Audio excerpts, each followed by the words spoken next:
BHP shareholders are celebrating after the company posted the biggest interim profit in Australian corporate history today.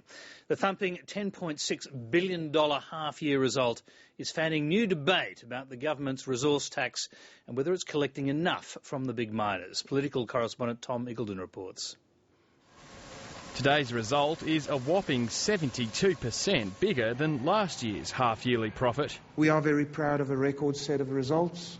The company is extremely well configured around enormous resource base to continue to grow. And it was revealed today just how much of that growth the federal government will miss out on after backing down on its original mining tax proposal. Treasury figures show Kevin Rudd's version would have taken in close to $100 billion. Now it's closer to $40 billion, a huge return for the mining industry, say critics, for a comparatively cheap advertising campaign. Our hard work creates Australia's biggest exports. We saw BHP and its fellow companies through a $22 million investment save themselves from a $60 billion tax, and the politicians went to water. It's called buying democracy. It's called buying influence, and it works.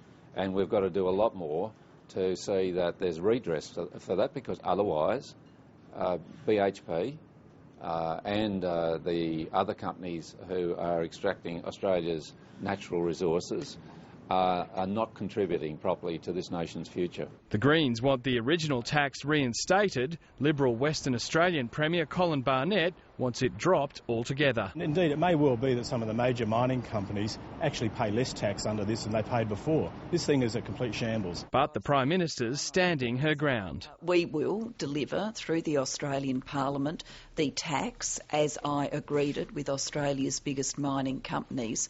We will not be compromising that agreement in order to secure the legislation through.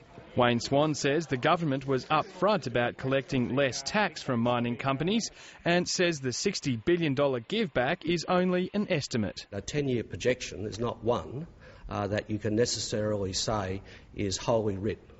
It's highly variable, highly subject to change. Refugees are welcome! At Villawood Detention Centre tonight, some inmates are hoping the federal government will be just as flexible with them.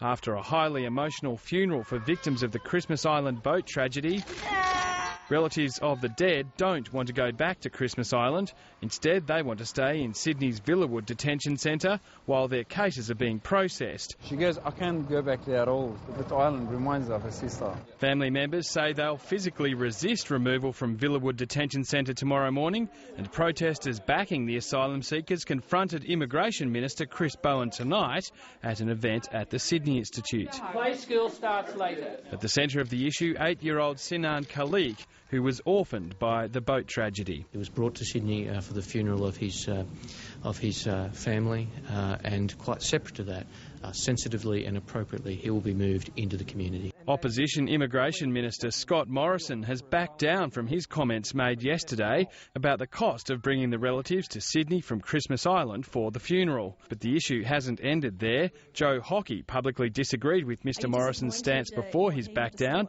and is now defending further questions about a split in senior Liberal ranks. In your party? No split. We all love each other.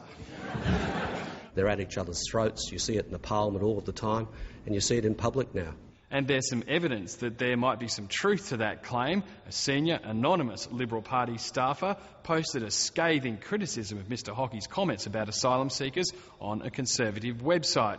His comments were seen as the final straw. Our parliamentary team is furious, it says, after a string of gaffes and failures by Mr Hockey. The post was soon taken down. Tom Iggulden, Late Line.